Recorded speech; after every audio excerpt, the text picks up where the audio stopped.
तो आंगनबाड़ी बहनों को नए साल में जो छुट्टियां मिलने वाली है उसकी लिस्ट आप इस वक्त अपने मोबाइल फ़ोन की स्क्रीन पर देख पाएंगे। इस लिस्ट को आपको बताएंगे, पूरा पढ़कर बताएंगे। उससे पहले इस आदेश में क्या चीज़ें लिखी गई उसको पढ़ लेते हैं।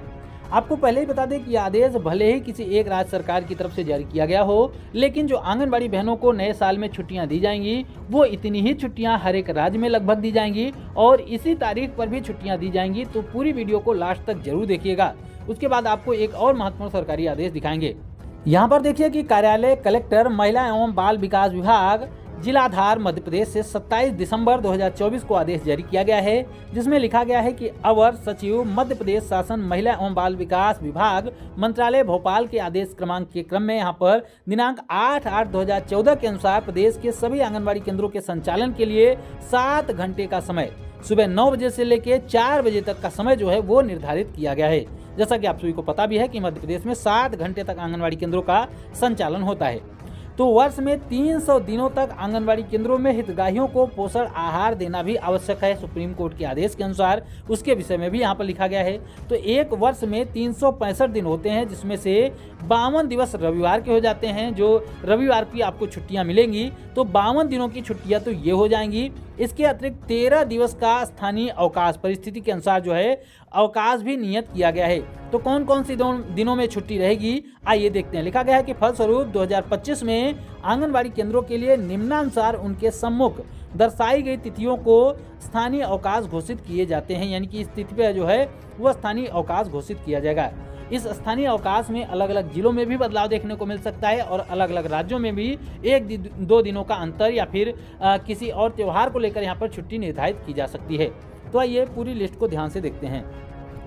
पहली छुट्टी जो पड़ेगी वो 26/2/2025 को पड़ेगी, यानी कि जनवरी महीने में कोई भी छुट्टी नहीं दी गई है। मकर संक्रांति की छुट्टी होती है जो कि उत्तर प्रदेश में शायद दी जाती है, लेकिन मध्य प्रदेश में यहाँ पर 26/2/2025 को पहली छुट्टी होगी। यानी कि 26 फरवरी 2025 को पहली छुट्टी यहाँ पर घोषित की गई। न तो 26 जनवरी की कोई छुट्टी है और न ही यहाँ पर जो है मकर संक्रांति की छुट्टी दी गई है। बुधवार का दिन पड़ेगा, महाशिवरात्रि की ये छुट्टी पहली छुट्टी पड़ेगी।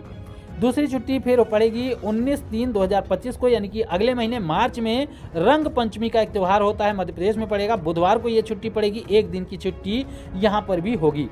इसके अलावा यहाँ पर देख सकते हैं 31/3/2025 यानी कि मार्च महीने में एक और छुट्टी होगी। 31 तारीख को ईद उल फितर के रूप में ईद उल फितर की छुट्टी सोमवार के दिन होगी, एक दिन की छुट्टी ये भी होगी।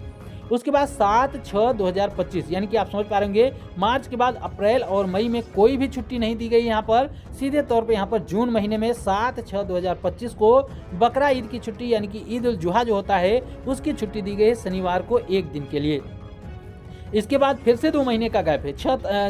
जून महीने के बाद जुलाई महीने में फिर से कोई छुट्टी नहीं है और अगस्त महीने में 9/8/2025 को रक्षाबंधन का त्यौहार है, जिसके लिए शनिवार को एक दिन की छुट्टी दी गई है। उसके बाद 9 तारीख के बाद फिर से 27 अगस्त महीने में 27/8/2025 को गणेश चतुर्थी की छुट्टी होगी, बुधवार के दिन एक दिन की छुट्टी होगी।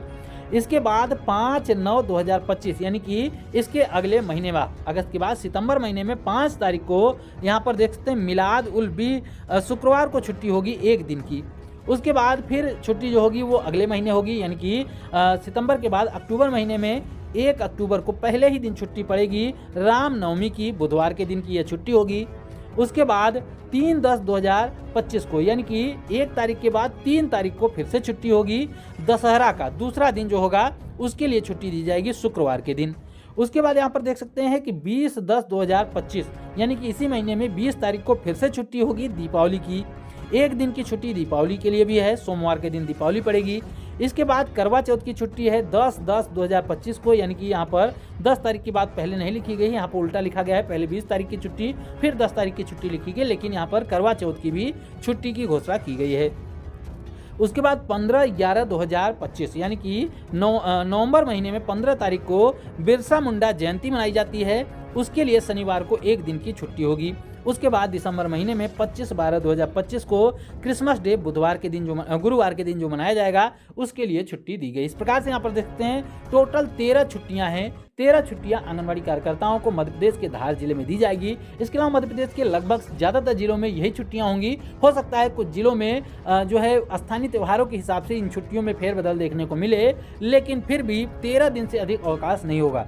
13 दिन से अधिक अवकाश क्यों नहीं होगा, उसका कारण यह है कि जो आंगनबाड़ी केंद्र हैं वो 300 दिन तक हर हाल में चलने होंगे और 365 दिनों का साल होता है और 52 सप्ताह रविवार के, यानी कि 52 दिनों की रविवार की छुट्टी हो गई तो बचे 13 दिन। तो यही 13 दिन जो है वो आंगनबाड़ी कार्यकर्ताओं को छुट्टी के रूप में देखने को मिलेगी। इसके अलावा कोई भी छुट्टी आंगनबाड़ी बहनों को देखने को नहीं मिलती है, चाहे वो गर्मी की छुट्टी हो चाहे सर्दी की छुट्टी हो, क्योंकि आंगनबाड़ी केंद्रों के बच्चों के लिए भले ही अवकाश की घोषणाएं कर दी जाए, सर्दी में छुट्टियां दे दी जाए, गर्मी में छुट्टियां दे दी जाए, लेकिन आंगनबाड़ी कार्यकर्ताओं के लिए इन छुट्टियों के अलावा एक भी छुट्टी नहीं मिलती है उनको। इसके अलावा जो मातृत्व लीव मिलती है, अगर आप प्रेग्नेंट वगैरह हैं, उसकी जो छुट्टियां मिलती हैं वो अलग छुट्टियां हैं, 2 महीने की छुट्टी वो मिलती है। लेकिन जनरल तौर पर देखा जाए तो यही छुट्टियां हैं जो लगभग हर एक राज्य की आंगनबाड़ी बहनों को देखने को मिलेगी। वो साल 2025 हो चाहे साल 2026 हो, कोई भी साल हो, जब तक इसमें कोई नया बदलाव नहीं किया जाएगा तब तक केवल यही 65 दिनों की छुट्टी आंगनबाड़ी बहनों को पूरे साल में मिल पाएगी, जिसमें 52 दिन रविवार के होंगे और 13 दिन ये स्पेशल त्योहारों पर छुट्टियां मिल पाएंगी।